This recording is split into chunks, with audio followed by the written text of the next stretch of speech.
नमस्कार दोस्तों, स्वागत है आपका। आज की जो कहानी हम देखने वाले हैं वो एक सच्ची कहानी है। एक साइकिक मीडियम है जिसका नाम है टेरेसा। इसके एक शो में मैंने वो देखा था और उसके बारे में आज हम बात करने वाले हैं। एक इंसान थे दोस्तों, उनका नाम था स्टीव। उनकी मौत कब हुई? तो उनकी मौत हुई थी 3 मार्च 2020 को। कोरोना की वजह से वो इस दुनिया से चले गए थे। वो लॉस एंजलिस में रहते थे, अमेरिका में। तो उनकी 3 बेटियां दोस्तों और उसकी वाइफ उनकी, वो टेरेसा के पास उन्होंने सेशन लिया था अपना। और जब वो मतलब टेरेसा से मिले, टेरेसा ने उनके पिताजी के जो भी मतलब उन 3 बेटियों के जो पिताजी थे स्टीव, उनके जो भी मैसेजेस उसको दिए हैं उसके बारे में आज हम चर्चा करेंगे। तो ये 3 बेटियां उनकी और उसकी वाइफ इनके पास आई थी और उसने उनका सेशन किया था। सबसे पहले मतलब जो शुरुआत में नया होता है उस साइकिक मीडियम के लिए जिससे हम संपर्क कर रहे हैं, तब टेरेसा ने ये कहा, टेरेसा मतलब वो साइकिक मीडियम, उसने ये कहा कि एक आत्मा मेरे सामने आ रही है और जैसे बॉडी बिल्डर पोज देते हैं, जैसे मैं आपको दिखा रहा हूँ वैसे, तो वैसा कोई मतलब वो आत्मा जो है वो इस तरीके से मुझे कुछ कहना चाहती है। तब वो 3 जो बेटियां थी और उसके वाइफ वो कहने लगे कि हाँ वो वही है, हमारे वो पिताजी ही है, क्योंकि वो हमेशा मतलब उनको बॉडी बिल्डिंग का बहुत शौक़ था। वो बहुत एक्सरसाइज वगैरह करते थे और वो हमेशा मतलब मैं दुनिया का सबसे स्ट्रांग पर्सन हूँ ऐसा करके ऐसा पोज देते थे और हंसते थे, मतलब एक मजाक करते थे। और उनको ऐसा बॉडी बिल्डिंग में बहुत इंटरेस्ट था, ऐसे बॉडी बनाना वगैरह। तो इन लोगों को लगा हाँ वो पिताजी ही है, पिताजी की ये आत्मा संपर्क कर रही है। बाद में जो स्टीव है उन्होंने बहुत सारी बातें कही टेरेसा के ज़रिए, उसको हम देखेंगे। सबसे पहले उन्होंने ये कहा कि वो ये कैसे है, कोरोना का वो पीरियड चल रहा था उस वक्त अमेरिका में, आपको भी पता होगा 1 साल पहले की ये घटना है। तब बहुत ही ज़्यादा मतलब घर से बाहर भी निकलना मतलब मुश्किल था, मतलब निकलते नहीं थे लोग। और उस वक्त स्टीव को अकेले को ही अस्पताल लेकर गए थे क्योंकि मतलब और किसी को ना हो जाए, और इनको ये भी पता नहीं था कि आखिर उनके साथ क्या हुआ। तब स्टीव ने ये कहा कि मेरी जो मतलब हालत है वो मतलब बिगड़ती ही चले गई थी उस वक्त, और बाद में मुझे सांस लेना भी बहुत मुश्किल हो रहा था और धीरे धीरे मतलब मैं मतलब कहीं ना कहीं उनकी मतलब ज़िंदगी ख़त्म हो गई। स्टीव ने बाद में ये कहा है कि मैं जहाँ पर भी हूँ बहुत ही खुश हूँ, और मैं तुम्हें ऐसा लगेगा कि मैं तुमसे दूर हूँ लेकिन मैं कहीं ना कहीं तुम्हारे साथ हूँ, तुम मत चिंता करना।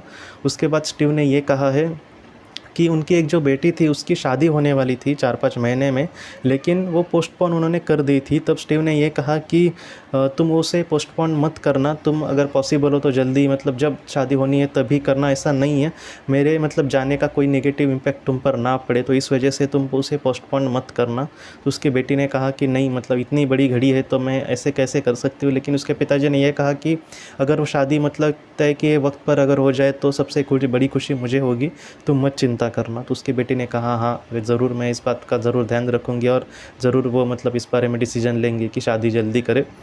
और बाद में स्टीव ने ये भी कहा दोस्तों कि ये बहुत ही इम्पोर्टेंट है कि उनके घर में उनका जैसे लेक हाउस होता है वैसे था, तो वहाँ पर उनकी एक बोट थी, उस बोट से इनको बहुत प्यार था, वो बहुत घूमते थे वगैरह उस बोट से।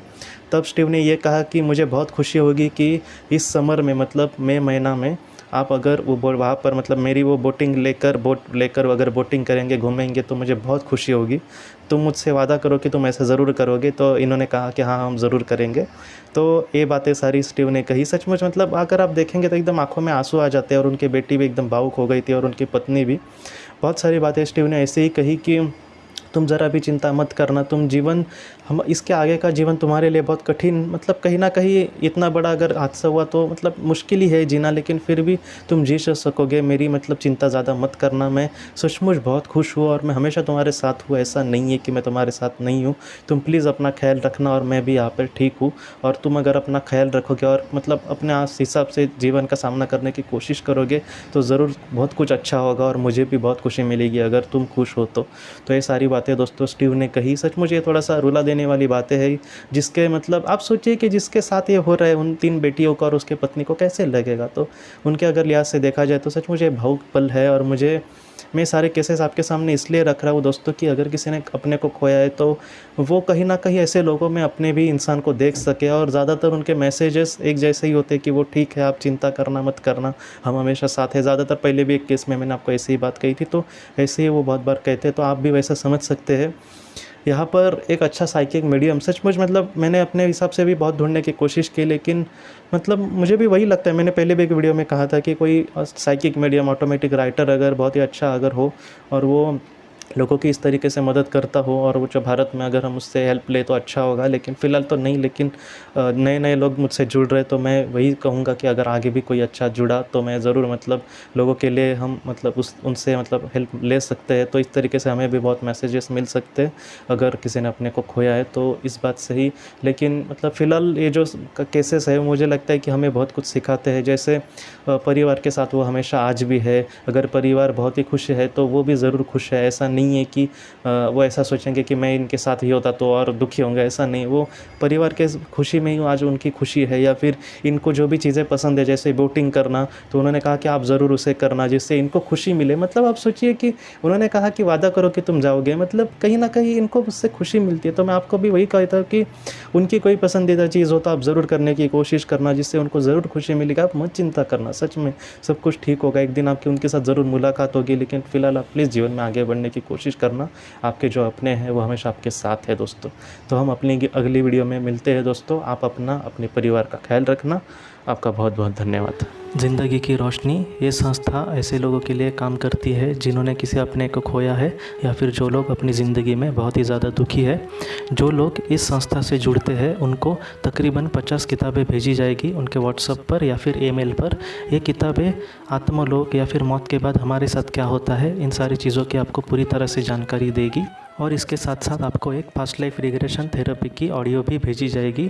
इस ऑडियो की मदद से आप घर बैठे अपनी पास्ट लाइफ रिग्रेशन करने की कोशिश कर सकते हो। बहुत लोग पास्ट लाइफ रिग्रेशन थेरेपिस्ट के पास किसी कारण के वश नहीं जा सकते, तो ऐसे लोगों के लिए मदद के लिए ये ऑडियो तैयार की गई है। तो आप ज़रूर इस संस्था से जुड़े। इस संस्था से जुड़ने के लिए सामने जो व्हाट्सएप का नंबर दिया है, आप कृपया उस पर संपर्क करें। आपका बहुत बहुत शुक्रिया।